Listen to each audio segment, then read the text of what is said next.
bahay ng artista. Actually, kakatulog pa lang dito ni Chot at dumating naman yung dalawa. Go to... Babasing! Ang ganda na ng bahay mo, ate. O, di miyaw. Flow nga pala sa artist dyan.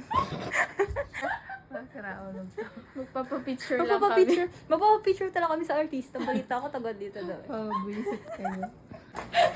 Yung stroller ni Chot, ilagay na. So, nagre-reenactment sila dito kasi sila yung originally the Cutie Squad. So, pag umaalis kasi kami noon, sila yung inuutusan ko ng lahat ng bagay na dala-dala namin for Choti when we are done. And after 3 years sa ibang bansa ni Manette, kakauwi lang niya at babalik na ulit sa Taiwan kinabukasan nitong dine out namin.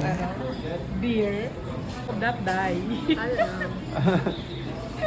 Manit binibigay yung pills and shot. Sabi ko kasi dito, look ko, may glow pa rin ako kahit hindi natutulog. Ako, panay na natulog, ganyan. 10 kilos each up. Fresh daw yung dalawa, sabi ni Papa. You know the secret of not having boyfriend. Mga hindi trend tayo, no? Sila ay nagpapaganda pala. Of course. Of course. Kasama nagmana kanina. Alagang setup.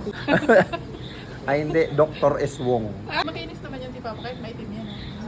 Kasi yung aso nila, tapos kinagat siya dito sa kisme.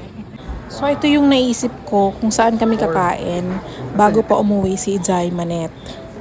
So gusto kasi talagang malaman kung ano yung talaga yung tunay na lasa ng Italian pizza, which is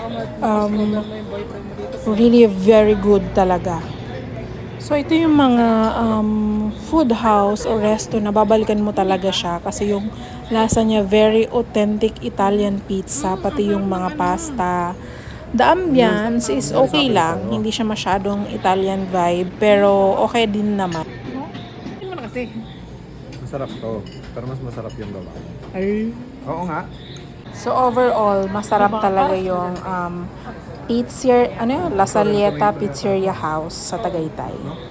Hindi ka na nakakain ng pasta kasi you sleep. Because mama, I'm busog din.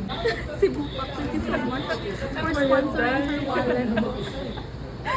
Video yan. Oh. Ng spaghetti mo. Ay, video nga pala. Ano na? Yuy, kabay, yuy. Magpipicture sa video Papa. pala.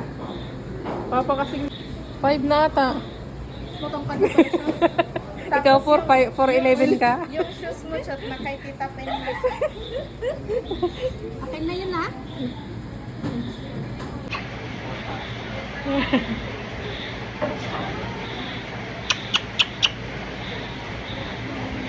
Ha?